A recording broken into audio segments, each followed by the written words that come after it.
Les intérêts communaux brévois vous proposent ces quelques informations qui concernent notre commune.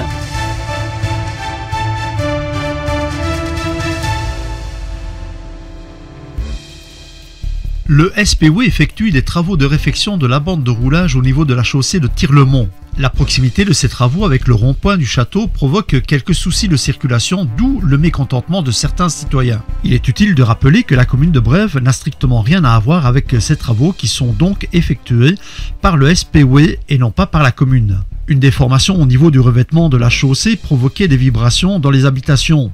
Outre ces vibrations qui dégradaient les plâtres de certaines habitations, un bruit sourd retentissait à chaque passage de véhicule.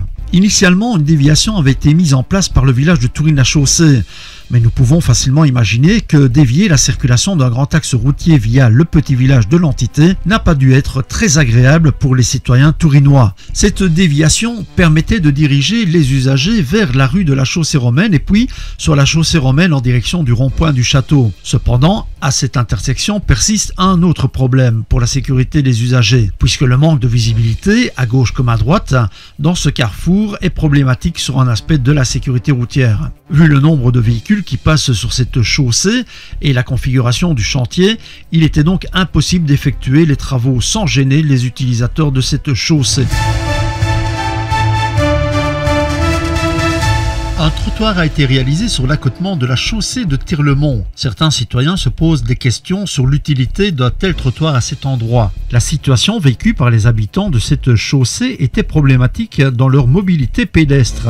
Les habitants étaient confrontés au slalom entre les flaques d'eau lorsqu'il pleuvait et la dangerosité provoquée par la circulation de cet axe routier. Bien que ces travaux soient de la compétence du SPW, les conseillers communaux de Brève ont pris la décision de faire réaliser ces travaux qui n'auraient pas pu être pris en charge par le SPW lui-même. Les potelets verts qui bordent cette chaussée ont été disposés le long de cette voirie afin d'éviter qu'un véhicule ne s'arrête à cheval sur le trottoir et ainsi ne provoque un danger certain pour les autres utilisateurs. La vitesse excessive des usagers à cet endroit représente à elle seule un véritable danger.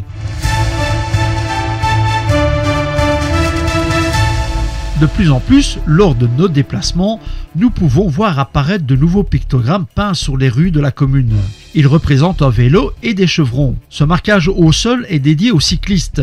D'après les statistiques, de plus en plus de citoyens wallons optent pour le vélo et ceci pour effectuer leur court déplacement. La commune de Brève a donc pris la décision d'aller dans ce mouvement éco-citoyen et ainsi offrir aux cyclistes leur place bien méritée sur la voirie communale. Mais au fait, aux yeux du code de la route, est-ce qu'un cycliste est obligé de rouler à cet endroit ? La réponse est non, il n'y a pas d'obligation pour le cycliste puisque la bande cyclable suggérée fait partie intégrante de la chaussée. Aux yeux du code de la route, il ne s'agit pas d'une piste cyclable proprement dite, car celle-ci n'est pas délimitée par de lignes ininterrompues parallèles et il n'y a pas de signaux routiers qui indiquent une piste cyclable. Cette bande n'est finalement qu'une partie de la chaussée peinte suggérant la place du cycliste et sur laquelle vous devez circuler avec votre voiture et sur laquelle également vous pouvez vous arrêter et vous stationner. Sur ce, rappelons-nous qu'un cycliste est toujours l'usager faible et que dans notre commune, bon nombre d'enfants se déplacent à vélo.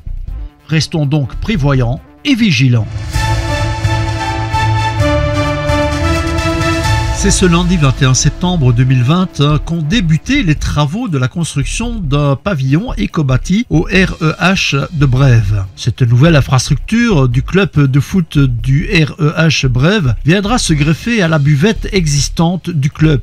Ce bâtiment écologique d'environ 54 mètres carrés abritera la billetterie du club de foot. Il est construit avec des matériaux réutilisables. Cet espace pourra également servir à d'autres activités en étant utilisé par exemple comme salle polyvalente. Ceci permettra aux personnes du monde associatif de l'entité d'avoir une possibilité supplémentaire d'avoir un lieu de rencontre conviviale. Une petite cuisine ainsi que les sanitaires indépendants par rapport à la buvette déjà existante feront également partie du nouveau bâtiment. Le coût total des travaux est estimé à 132 851 €, dont 63 000 € de subsides octroyés par la région wallonne. La fin des travaux est prévue pour la mi-novembre. Et voici quelques nouvelles de notre skatepark. La piste de skateboard avait été fermée pour cause de dégradation. Elle est à nouveau ouverte de 8h à 20h et ceci entre le mois de septembre et le 30 juin. En dehors des heures prédéfinies, le contrevenant s'expose à une amende administrative.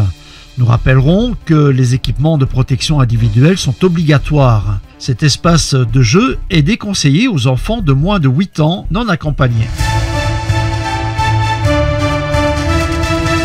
Pour terminer notre petit tour d'horizon de la commune, nous irons à Latines et plus particulièrement à Osdan, où viennent aussi de débuter les travaux d'installation de l'extension de la MMER. La date de fin des travaux est estimée au printemps 2021. Cette nouvelle infrastructure permettra d'accueillir les ateliers de vannerie et de pêche.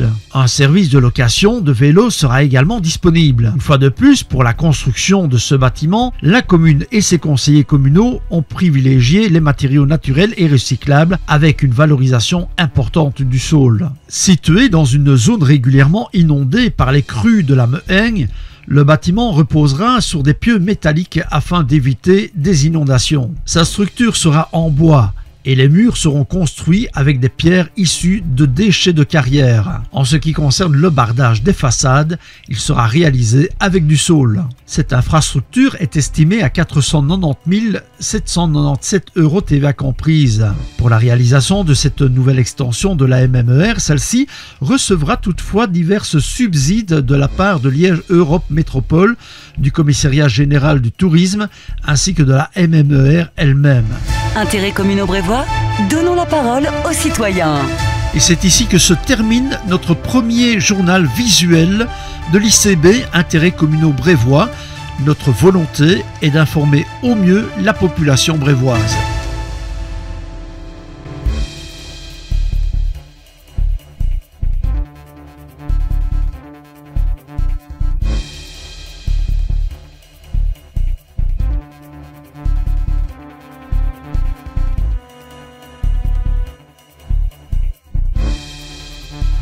Intérêts communaux brévois, donnons la parole aux citoyens.